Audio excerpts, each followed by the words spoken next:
Le chant Moaben Ibarale, c'est aussi un chant tiré d'un conte. On n'est jamais si bien que ce soit. C'est une chanson qui donne des leçons de morale. Bonjour à tous.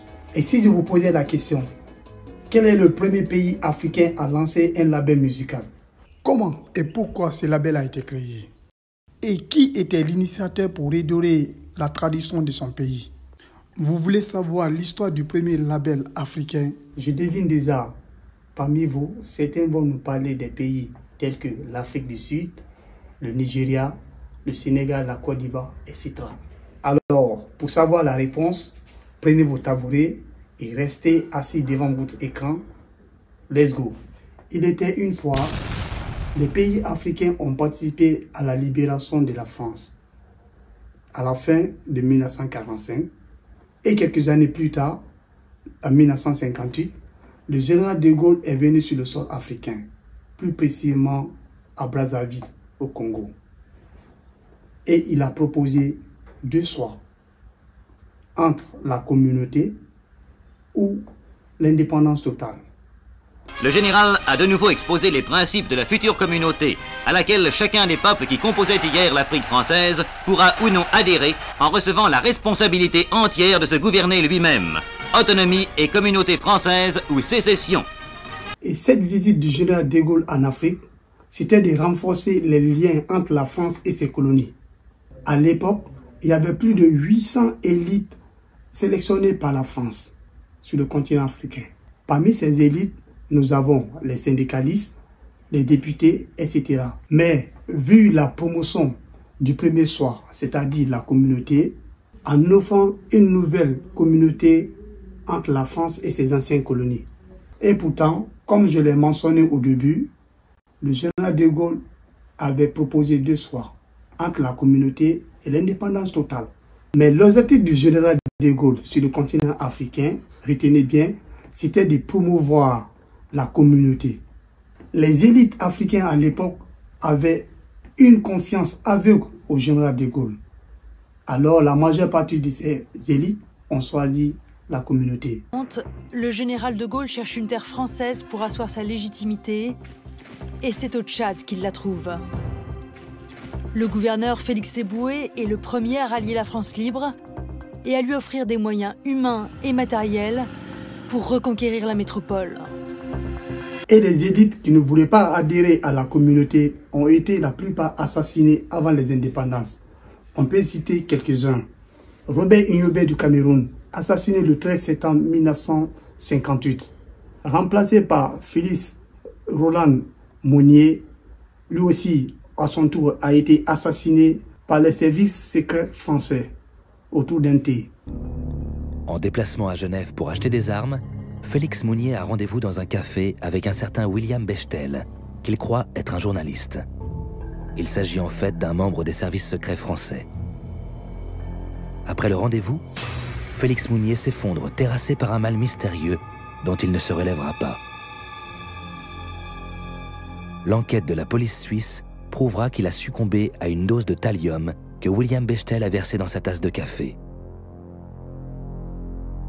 William Bechtel. Et la plupart des pays africains, il y avait des élites qui ne voulaient pas de la communauté. Eux, ils voulaient tout simplement l'indépendance totale. Mais ils ont été tous assassinés. Les nationalistes, donc l'UPC de Robert Ignobé. Les combattre, ça veut dire frauder les élections, ça veut dire emprisonner les leaders, leur faire la guerre quand c'est nécessaire, les assassiner, en brousse comme c'est... Parmi ces pays, nous pouvons citer le Tchad, le Congo, Centrafrique, Cameroun, Niger, Mali, Sénégal, etc. Mais nous ferions une vidéo spéciale sur les élites patriotes assassinées avant les indépendances. Alors, parmi les élites patriotes détestées par la France à l'époque, il y avait un jeune patriote stratège qui a osé défier le système français en disant ça. Il n'y a pas de dignité sans liberté. Nous préférons la pauvreté dans la liberté à la richesse dans l'esclavage. Et la réponse a été immédiate par le général de Gaulle. On a parlé de l'indépendance. Je dis ici plus haut encore qu'ailleurs que l'indépendance est à la disposition de la Guinée. Elle peut la prendre.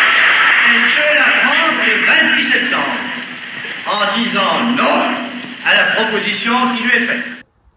C'est à cet instant que le général de Gaulle a ordonné à l'administration coloniale française de ramener tout ce qui a été réalisé sous la domination française vers la France et détruire tout ce qu'ils ne pouvaient pas transporter, tels que les câbles électriques, la destruction de certaines usines, etc. Le général de Gaulle donne ordre de quitter immédiatement la Guinée. On emporte tout. Les archives sont brûlées. Les banques sont vidées. Les policiers sont presque tous désarmés.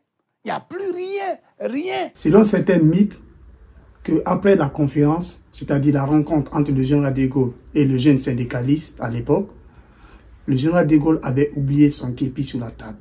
Tout le reste de l'Afrique occidentale et toute l'Afrique équatoriale vote oui. C'est-à-dire que la Guinée se trouve toute seule ayant voté non. Et alors, dès le lendemain matin, la Guinée devient indépendante. Le général de Gaulle dit qu'elle a fait sécession. C'est une sécession qui aboutit à l'indépendance pure et simple. Et l'application se fait très très vite. J'envoie un gouverneur de Dakar, un gouverneur qui est l'inspecteur général des affaires administratives, Choriolaxi, un Corse qui est très habile, qui connaît très très bien son métier et qui va à Conakry démonter toute l'administration française.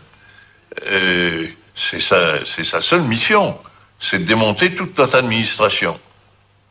C'est-à-dire renvoyer tous les fonctionnaires français sur Dakar ou dans des autres destinations que je lui indique.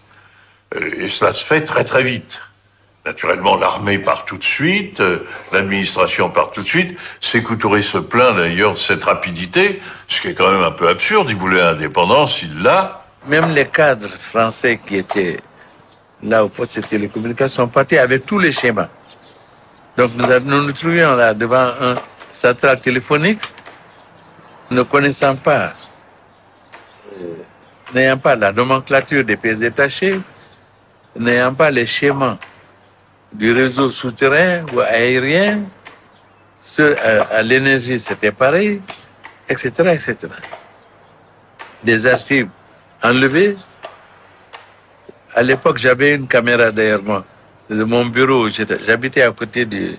J'avais mon bureau juste à côté du palais du gouverneur. Ben, j'avais filmé des agents qui cassaient la vaisselle dans la cour. Après le référendum, la Guinée française est devenue aujourd'hui la République de Guinée, avec à sa tête M. Sékou Touré, ancien président du conseil de gouvernement du territoire. C'est à ce moment, les problèmes vont commencer sur la Guinée. Mais qui dit problème, il va falloir trouver une solution pour réécrire